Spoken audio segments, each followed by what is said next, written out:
Every image you generate with a standard text-to-image generator uses approximately 2.9 watt-hours of energy. It sounds negligible, just a tiny fraction of your daily power usage. But it's not just energy, it's carbon. Every image releases approximately 1.3 grams of CO2 into the atmosphere. A single gram of carbon may feel insignificant, invisible even, but it doesn't stop there. One image becomes hundreds. Hundreds become thousands. Thousands become millions. A system designed to scale exponentially. And with every iteration, every new image, the impact grows. But before an AI model can generate an image, it must first be trained. And training requires data. Datasets composed of thousands, sometimes millions of images. This is Oxford Flowers 102. A collection of 8,189 flowers, the dataset used in this project. AI models trained on it can be used commercially, for plant identification, biotech research, even art like this.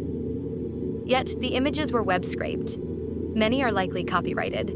Still, they are processed, repackaged, and made commercially viable. Who owns these images? Who profits? Who decides what is free to use and what is not? The work that you are seeing is perfectly legal, but should it be? These questions are rarely addressed. The drive for innovation outpaces regulation, and concerns over ownership, consent, and ethics remain secondary to efficiency and progress. Behind every bit of synthetic development lies an invisible price. The electricity powering these systems doesn't come from nowhere.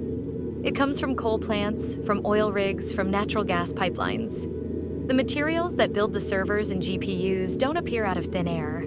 They're torn from the earth. Cobalt, lithium, rare earth metals, ripped from fragile ecosystems in places far removed from the sleek screens of Silicon Valley. This isn't just technology, it's extractivism. A system built on taking resources, taking habitats, taking futures.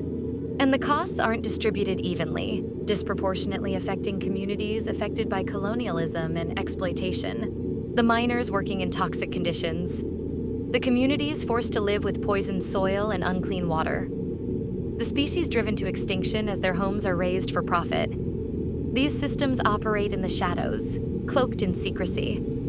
Their true costs: how much energy, how much carbon, how much destruction are hidden behind layers of corporate branding and inaccessible data. We're told this is the future. We're sold a dream of limitless potential. Smarter systems, faster tools, infinite creation. But what we aren't told is how fragile it all is. And yet, these systems are used blindly, without questioning the growing toll they take. This is the logic of endless growth. Build, consume, expand. Faster and faster, with no thought of stopping. But nothing grows forever. What happens when the infrastructure can't keep up? When the energy demands exceed supply? When the ground beneath our synthetic world begins to crack? This isn't sustainable progress. It's a race toward collapse. A techno-capitalist system fueled by short-termism, consuming itself, destroying itself, because it knows no other way. The machines run hotter, and so does the world. The carbon that powers this digital expansion warms the atmosphere, intensifying climate instability. Water shortages deepen, wildfires grow, sea levels rise. Who benefits from this progress? A handful of corporations. Billion-dollar empires growing richer on the backs of ecosystems and communities they will never see. Sam Altman said that AI will probably lead to the end of the world, but in the meantime, there will be great companies. Is this the future that you want? Does it have